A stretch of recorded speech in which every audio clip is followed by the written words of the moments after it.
असरा अपनी माँ के गले लग के हर बात उगल देती है और बता देती है कि उसके साथ क्या क्या ज़्यादतियाँ की गई और क्या कुछ हुआ है। आगे से आप देखेंगे कि उसकी माँ कहती है, मुझे अंदाज़ा तो था कि सुल्तान बहुत गिरा हुआ इंसान है, लेकिन इस कदर घटिया हो सकता है मैं तो सोच भी नहीं सकती थी। लेकिन मैंने उसकी बहुत अच्छी तबीयत सेट की है। मुझे नहीं लगता कि दोबारा तुम्हारे साथ कोई इस तरह की हरकत करेगा।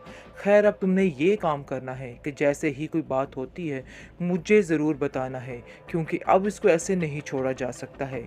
अब इस बात का फ़ैसला होगा और सिर्फ़ आखिरी दफ़ा तुम्हें अब ये बात बर्दाश्त करनी है। इसके बाद अगर कोई बात होती है सुल्तान के बारे में तो तुम मुझसे शेयर करोगी और फिर देखना मैं इसका क्या हश्र करूँगी। हम तुम्हें इस तरह से उधर नहीं छोड़ सकते हैं। तुम नहीं जानती कि तुम्हारी वजह से हमें कितनी परेशानी का सामना करना पड़ रहा है।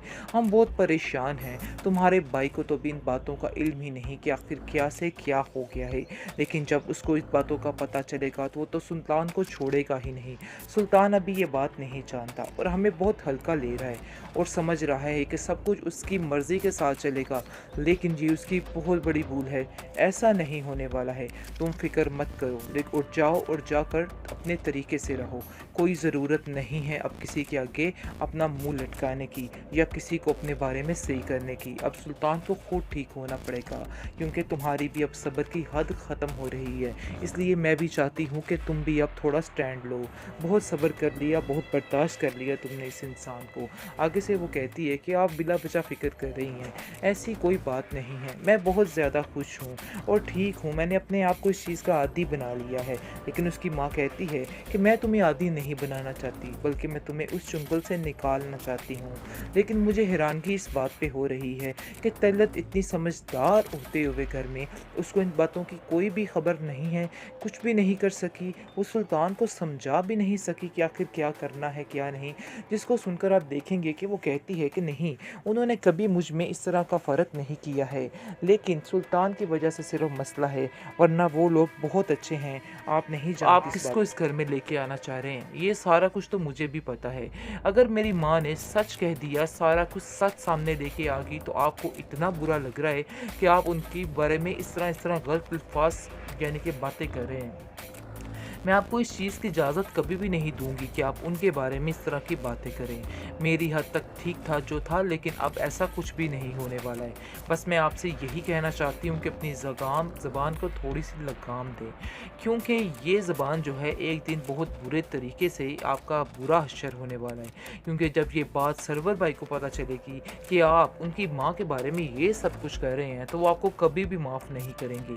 कभी भी इस चीज़ के लिए आपको माफ़ी नहीं मिलेगी। जिस पर वो कहता है कि तुम क्या समझ रही हो कि मैं तुम्हारे घर वालों से डर गया हूँ या मुझे इनका कोई खौफ है।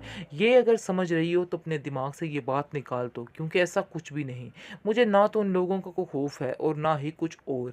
इसलिए बेहतर यही है कि आइंदा तो तुमने इस दफ़ा तो तुमने मुझे डराने की कोशिश कर दी उनका नाम लेकर, लेकिन आइंदा से ऐसी कोई भी बात मत करना, क्योंकि मैं अब कुछ भी नहीं सुनने वाला। अगर किसी को कोई मसला ज़्यादा है तो वो इस घर में जा सकता है, मैं किसी को नहीं रोक रहा। और मैं तुमसे वादा करता हूँ, तुम्हें बिल्कुल भी मसले में खड़ा नहीं करूँगा, बल्कि तुम्हारी मदद करूँगा ताकि तुम इसरार की ज़िंदगी में वापस लौट जाओ।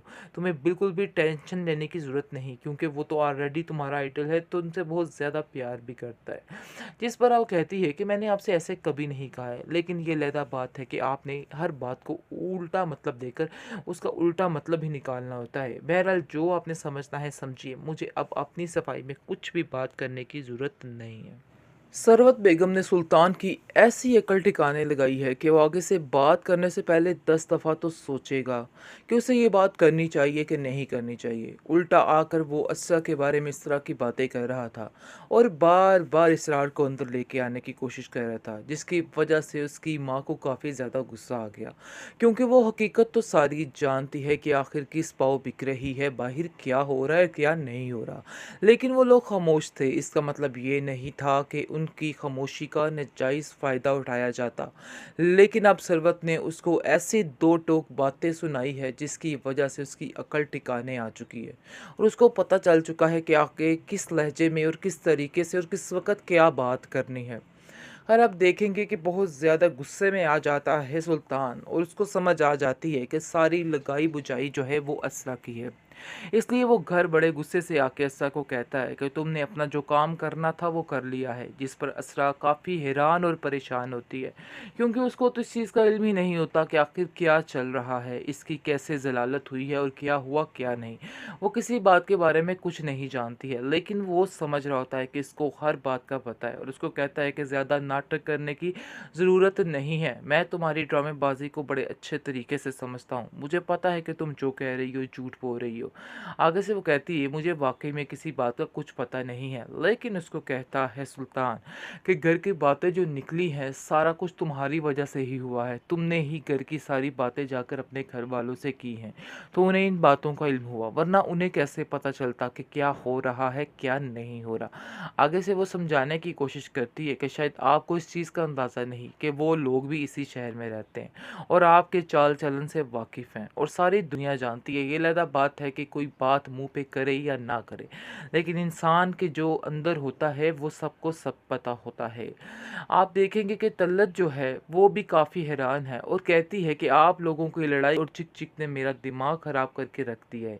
पता नहीं कौन सा दिन आएगा जब आप लोगों के दरमियान सुलह होगी। मुझे तो समझ नहीं आ रही सुल्तान कि आखिर ये क्या चल रहा है मसला।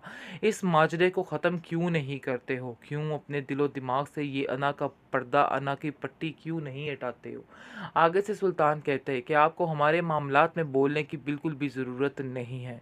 हाँ, अगर आपको कुछ कहना है तो असरा को समझाइए, क्योंकि आपका फ़र्ज़ बनता है कि आप असरा को सारी बातें समझाएँ।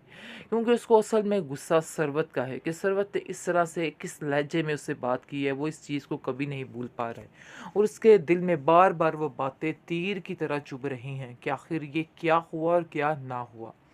बहुत ज़्यादा परेशान हो चुका है और उसको समझ नहीं आ रही कि आखिर अपने आप को सही साबित करने के लिए वो क्या करे, क्योंकि उसने अपनी ज़िंदगी में कभी हार को नहीं देखा है। इसलिए वो इन सब बातों को एक्सेप्ट नहीं कर पा रहा कि कोई उसके बारे में भी ऐसा कर सकता है, ऐसा सोच सकता है।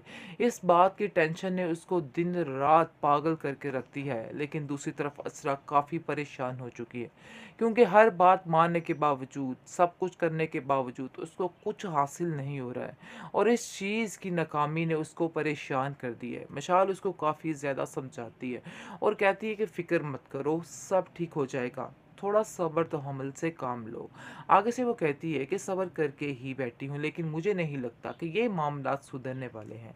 जो किया है मेरी माँ ने बिल्कुल ठीक किया है, ऐसे इंसान का यही हश्र होना चाहिए था।